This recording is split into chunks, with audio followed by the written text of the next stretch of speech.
نزدیک اس میں یہ 3 آیتیں پڑھی جاتی ہیں. تو یہ یا ایھا الناس اتقوا ربکم الذی خلقکم من نفس واحدہ وخلق منها زوجها وبث منهما رجالا کثیرا ونساء واتقوا اللہ الذی تساءلون به والارحام ان اللہ کان علیکم رقیبا.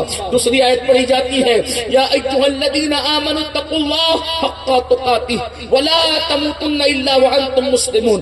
تیسری آیت پڑھی جاتی ہے یا ایھا الذین آمنوا اتقوا الله وقولوا قولا سديدا يصلح لكم اعمالكم ويغفر لكم ذنوبكم ومن يطع الله ورسوله فقد فاز فوزا عظيما. 3 آیت پڑھی جاتی ہے.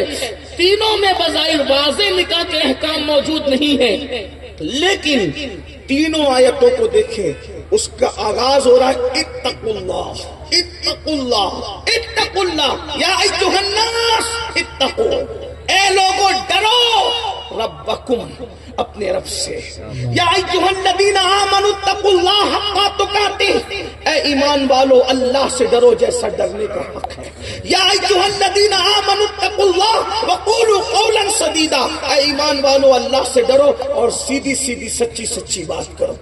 تینوں میں اللہ کا ڈر. اب اس کو اشارے میں اگر دیکھیں تو سمجھ میں انسان کی زندگی کے بھی 3 دور ہے اور خطبے میں 3 آیت ہے. اشارہ مل رہا ہے کہ 3 آیتیں تیری بھی زندگی کے 3 دور، شادی سے پہلے، شادی کرتے وقت، شادی کے بعد. شادی سے پہلے بھی اللہ سے ڈرتے رہنا، شادی کرتے وقت بھی اللہ سے ڈرتے رہنا اور شادی کے بعد بھی اللہ سے ڈرنا. اب میں تینوں کو مختصراً پیش کر کے اپنی بات پوری کرتا ہوں. شادی سے پہلے کیسے ڈرنا اللہ سے، شادی سے پہلے اللہ سے کیسے ڈرنا. تو چونکہ شادی سے پہلے انسان لڑکا لڑکی جوان ہو جاتے ہیں، جوان ہونے کے فوراً بعد شادی نہیں ہوتی، کچھ تاخیر ہوتی، پہلے دن شادی نہیں ہوتی.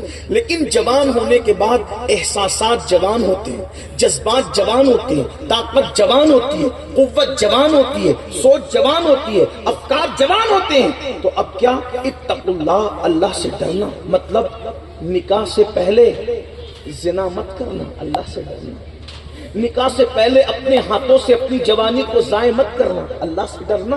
نکاح سے پہلے کسی کے ساتھ بدکاری مت کرنا، بدی مت کرنا. جیسا کہ لڑکوں کا لڑکوں کے ساتھ بدی ہے ایسا مت کرنا. اگر ایسا کیے تو کیا ہوگا، اس کو تینوں کو سن لیں. نمبر 1، اگر کوئی مرد مرد کے ساتھ بدی کرے، صرف حیا کے پردے میں حکم کو واضح کر رہا ہوں، پتہ ہے کیا ہے، جانوروں میں بھی کوئی نر جانور کسی نر جانور کے ساتھ بدی نہیں کرتا سوائے سور کے.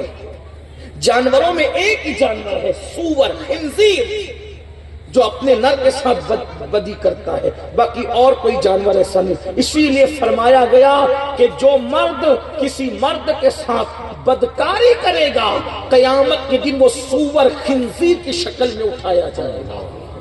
حدیث پاک میں ایک مقام پر آتا ہے جب کوئی مرد کسی مرد، آج اس لیے کہ میں حیا کے پردے میں اس لیے بات رکھنا چاہتا ہوں کہ شادیوں میں تاخیر کی وجہ سے کالجز میں یہ بلا عام ہو رہی ہے، اسکولوں میں یہ بلا عام ہو رہی ہے، بلکہ ہمارے کان تک تو یہاں تک باتیں پہنچی کہ ٹیچر اور شاگرد تک اس بلا کے اندر گرفتار پائے گئے. یہ ساری صورتحال ہے. یاد رکھنا اسلام کے سوا ان گناہوں کا کسی مذہب کے پاس کوئی حل نہیں ہے، کوئی نہیں ہے. اس کی وجہ یہ ہے حل صرف یہاں ہے کیونکہ یہاں خشیت ربانی، خدا کے دیکھنے کا تصور ہے، احادیث کا تسلسل ہے، رسول اللہ کی تعلیمات ہے، اور جو رسول اللہ نے حدیث بیان کر دی ہے کسی مجمع میں ہم اس کو بیان کرنے میں نہیں شرماتے.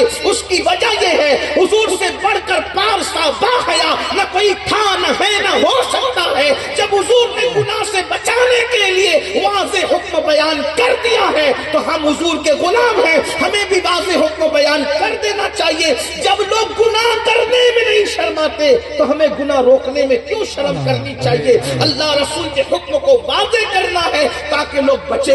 اللہ کے رسول سرکار کائنات مصطفیٰ کریم رؤوف الرحیم صلی اللہ علیہ وآلہ وسلم فرماتے ہیں جب کوئی مرد کسی مرد کے ساتھ بدکاری کرتا ہے تو خدا کا عرش جو ہے اس پہ زلزلے آتے ہیں، آسمان جو ہے وہ گرنے کے قریب ہوتا ہے. یہ وہ گناہ ہے جس کی وجہ سے آسمان گرنے کے قریب ہوتا ہے۔ فقیر لکھتے ہیں ابو اللیث سمرقندی کہ جس وقت یہ بدی دنیا میں ہوتی ہے تو آسمان گرنے کے قریب ہوتا ہے تو فرشتے آسمان کے کناروں کو پکڑ لیتے ہیں اور اللہ کا غضب اور اللہ کا جلال، اللہ اکبر، جب تک ٹھنڈا نہیں ہوتا اس وقت تک وہ قل هو اللہ شریف کی تلاوت کرتے رہتے ہیں۔ اگر وہ یہ نہ کریں تو آسمان لوگوں پہ گر پڑے، یہ حالت ہوتی ہے۔ وہ گناہ ہے میرے بھائیوں جو آج سماج میں تیزی سے بڑھ رہا ہے اور اس کی وجہ نکاح میں تاخیر کرنا، گندی فلموں کا عام ہو جانا، اور یانیت کا عام ہو جانا، گندی پکچروں کا عام ہو جانا۔ اور ایک حدیث اور سن لو پھر آگے بڑھتے ہیں۔ اللہ کے رسول علیہ الصلوۃ والتسلیم فرماتے ہیں کچھ فرشتے ایسے ہیں جن کو اللہ نے پرندوں کی شکل میں پیدا کیا ہے، پرندوں کی شکل میں۔ بدکاری کرنے والے کہیں بھی مرے، اندور میں، حسن آباد میں، حسین آباد میں، علی آباد میں، مدینہ منورہ میں، مکہ، کہیں مرے، بدکاری کرنے والا جس نے مردوں کے ساتھ بدکاری کی ہوگی، اللہ پاک نے فرشتوں کو پرندوں کی شکل میں، چونچ والے پرندوں کی شکل میں پیدا کیا، وہ جہاں مرے گا، جہاں دفن ہوگا، رات بھی نہیں گزرے گی، وہ چونچ والے فرشتے اس کو اپنے منہ میں اٹھائیں گے اور اٹھا کر لے جا کر وہاں پھینک دیں گے جہاں قوم لوط پر عذاب آیا تھا، اور وہ انہی کے ساتھ وہاں پڑا رہے گا، قیامت میں انہی کے ساتھ اٹھے گا اور اس پر لعنت برستی رہے گی۔ یہ بہت برا گناہ ہے۔ جس بستی میں یہ کام کرنے والے رہتے ہیں اللہ اس بستی پر 36 مرتبہ ایک دن میں لعنت نازل کرتا ہے۔ شادی سے پہلے گناہ سے بچنا ہے، اللہ سے ڈرنا ہے، یہ بدی ہوگی۔ دوسرا گناہ شادی سے پہلے کا زنا ہے، اس پر صرف ایک روایت پیش کرتا ہوں۔ اللہ کے رسول علیہ السلام فرماتے ہیں زنا کرنے والوں کو اللہ قیامت کے دن آگ کی قمیص پہنائے گا جو جہنم کی آگ کی بنی ہوگی۔ سوچئے ذرا، اس کو بھی فقی نے لکھا ہے اپنی کتاب میں، فقی ابو اللیث سمرقندی، آگ کی قمیص۔ ذرا سوچئے، اپنے گیزر پہ گرم کیا ہوا پانی اگر زیادہ گرم ہو جائے بدن پہ ڈال لو تو کیا حال ہوتا ہے؟ اپنے گھر کے چولہے پر اگر تیل گرم کیا ہوا ڈالو کیا ہوتا ہے؟ جہنم کی آگ کسے کہتے ہیں؟ یہ جو دنیا کی آگ ہے یہ 70 مرتبہ رحمت کے پانی سے دھلی گئی ہے تب یہ دنیا کی آگ بنی ہے، 70 درجہ ہلکی ہے، اس کا یہ حال ہے۔ تو وہ جو پیور مکمل 3000 سال تک بھڑکائی گئی ہے اس کی بنی ہوئی قمیص جہنمیوں کو پہنائی جائے گی۔ اسی پہ بس نہیں، اگر حدیث میں نہ آتا تو میں بولنے کی ہمت نہ کرتا، پھر میرے آقا ارشاد فرماتے صلی اللہ علیہ وسلم زنا کرنے والے زانیوں کی شرمگاہوں پر جہنم کی آگ دہکائی جائے گی۔ ذرا غور کیجیے، آج بہت آسان ہو گیا ہے، نکاح کو مشکل کر دیا، زنا کو آسان کر دیا۔ اتقوا اللہ، نکاح سے پہلے اللہ سے ڈرتے رہنا، پاک دامن رہنا۔ ایک بات اور پیش کریں، بزرگوں نے فرمایا جو زنا کرتے ہیں اللہ ان کو سزا یہ دیتا ہے کہ ان کی نسل میں اللہ عیبی بچے پیدا کرتا ہے، لنگڑے، لولے، اندھے، کانے، گونگے، تاکہ ان کو زندگی بھر صدمہ رہے۔ اس کو کہتے لمحوں کے گناہوں نے صدیوں کی سزا پائی، مگر جو توبہ کر لے۔ اب اس کا معاذ اللہ یہ مطلب نہیں کہ جس کے گھر میں ابھی بچے دیکھو اس پہ شک کرنے لگو، ایسا نہیں ہے۔ کچھ لوگوں کو اللہ بطور آزمائش بھی عیبی بچے دیتا ہے، لیکن 99% لوگوں کے گھر میں عیبی بچے نسل میں کیوں پیدا ہوتے ہیں؟ زنا کی وجہ سے۔ اگر لوگ زنا نہ کریں انشاءاللہ ان کے یہاں عیبی بچے پیدا نہ ہوں۔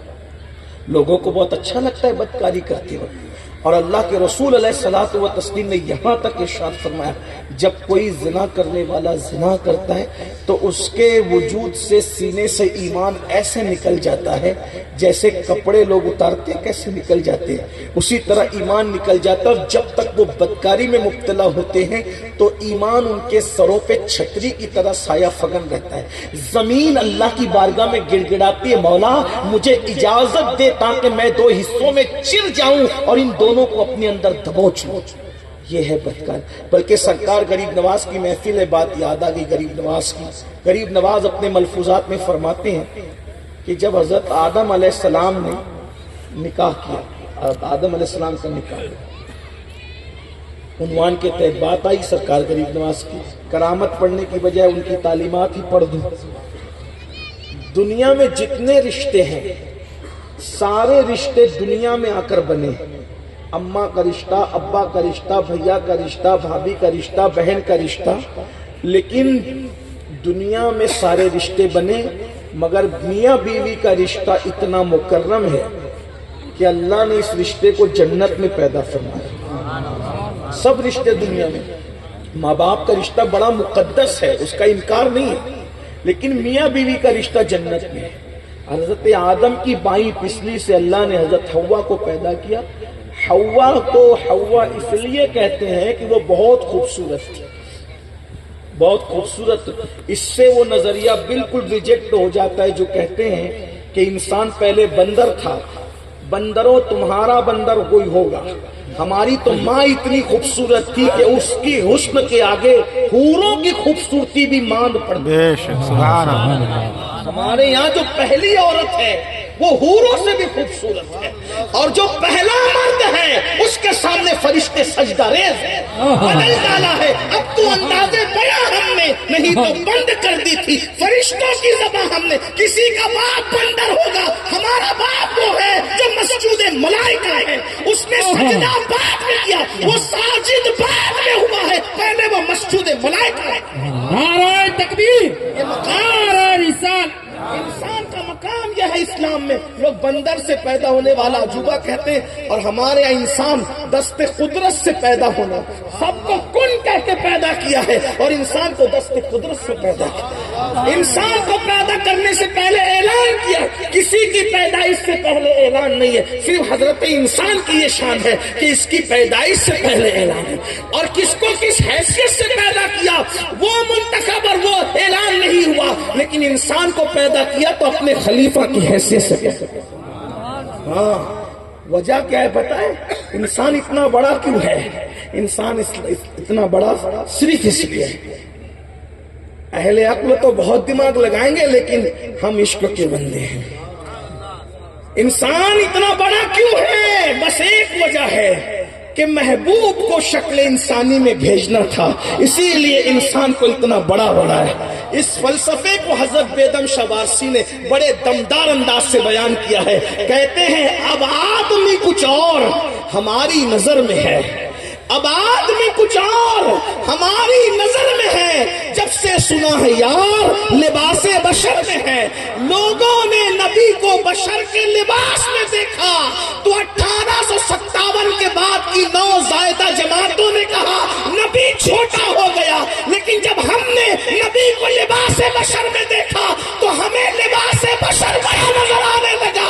اگر لباس بشر سے بڑا کوئی لباس ہوتا تو اللہ محبوب کی حقیقت کو اسی میں بھیجتا۔ اب آدمی کچھ اور ہماری نظر میں ہے، جب سے سنا ہے یار لباس بشر۔ لباس بشری کتنا عظیم ہے کہ ملکوتی لباس پہننے والا جبریل امین کسی بشر کی سواری کی لگام پکڑ کے کھڑا ہے تو سمجھ میں آتا ہے کہ مقام بشریت کیا ہے، کیا مقام ہے۔